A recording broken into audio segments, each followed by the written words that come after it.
Hello guys, pag-usapan lang natin ang breaking news. Ayon kasi sa balibalita, viral, naging matigas na batuman si Daniel Padilla pero iisa lang iniisip ang mag-level up si Catherine Bernardo. At lalo-lalo na maging successful si Catherine Bernardo. At syempre, napatunayan naman ni Catherine Bernardo yan.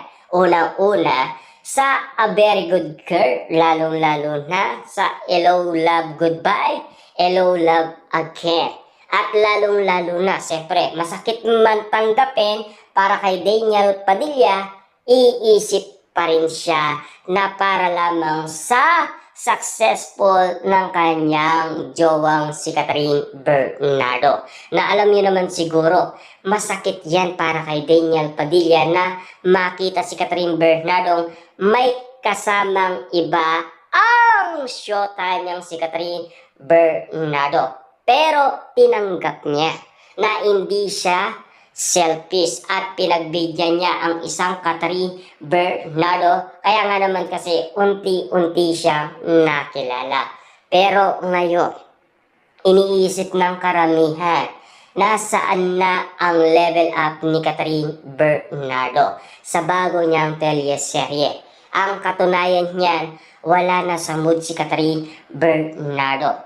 Mukha kasing hindi niya kaya ang iniisip ni Daniel Padilla. Bakit nga ba?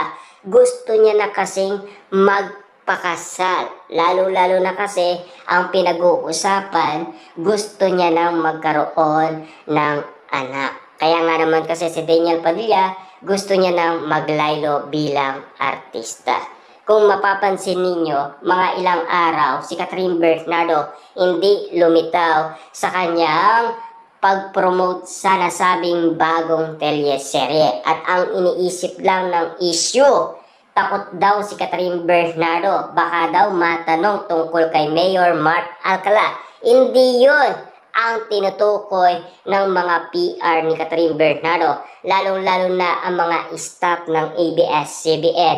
Iisa lang ang sagot nila, si Daniel Padilla. Yan kasi ang laman ng bali-balita ngayon na kumakalat ngayon sa social media. Kahit naging matigas na batuman si Daniel Padilla, iisa lang ang iniisip niya, ang maging level up si Catherine Bernardo at maging successful sa lahat ng pinag-irapan niya.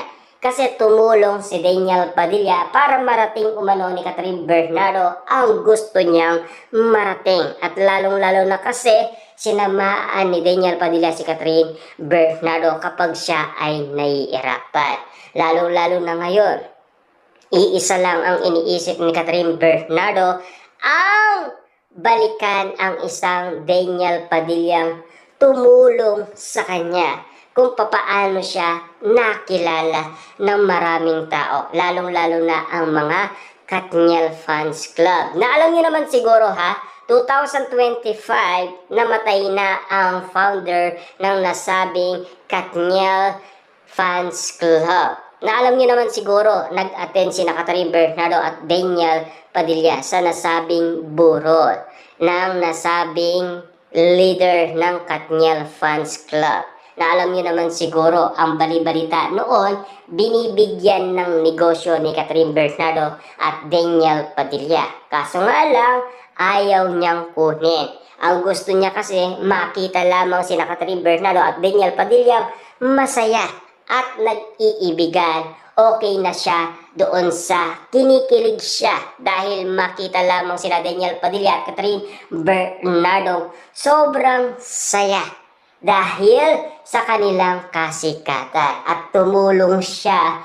At least nag-level up naman sina Catherine Bernardo at Daniel Padilla. Pero ngayon, ang pinag-uusapan, nagkaroon na ng resibo. Sa katunayan niya, silang dalawa ay naglalaylo na bilang artista. Yan ang resibong kinukuha ng iba't ibang mga tao. Lalo-lalo na ang mga PR ni Catherine Bernardo at ang staff ng nasabing bagong teleserye ni Catherine Bernardo. Na kung alam nyo lang, kaya nga naman kasi binabakuran na ni Mayor Mark Alcala si Catherine Bernardo Kasi baka nga naman bumalik siya kay Daniel Padilla na alam niyo naman siguro, iisa lang ang bukang bibig ni Catherine Bernardo.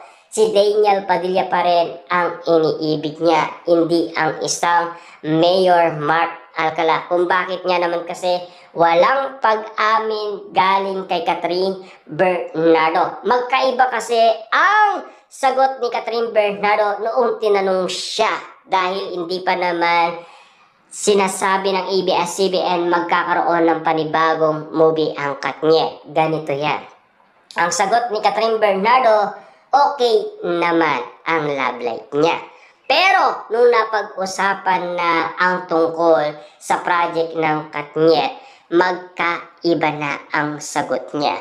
Doon sa okay naman, nag-iba ang sagot niya na nandyan na. Huwag na nating paabahin pa. At ang tinutukoy ng karamihan ay si Daniel Padilla, hindi si Mayor Mark Alcala. Kung si Mayor Mark Alcala yun, di sana noon pa man yun ang sagot ni Catherine Bernardo, di ba? Hindi yung okay naman, di ba? Ang sagot ni Catherine Bernardo, nandyan na.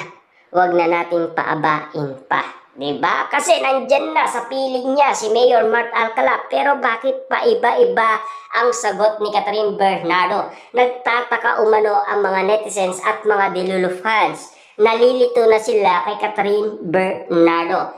Kahit sabihin mong meron siyang inahawak na script, magkaiba ang script na inawakan niya noon siya ay tinanong at tinanong ulit siya dahil sa pasabog ng ABS-CBN. Grabe nga naman kasi si Catherine Bernardo. Bakit pinapatagal niya pa? Bakit hindi niya aminin ang buong detalye sa atin? Na alam niyo naman siguro, malakas ang pakiramdam ng mga PR ni Catherine Bernardo.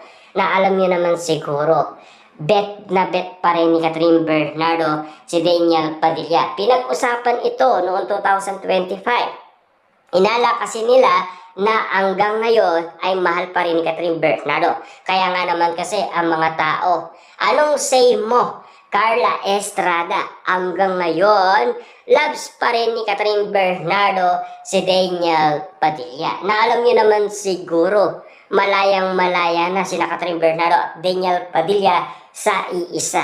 At least, nakita nyo naging successful si Catherine Bernardo sa tulong ni Daniel Padilla. Kung walang Daniel Padilla, hindi magiging successful si Catherine Bernardo. Nagtulungan ang dalawa. Kahit masakit man kay Daniel Padilla, tinanggap niya. Kahit man naging matigas na bato siya, at least tinanggap pa rin niya para sa kanyang jowang si Catherine Bernardo.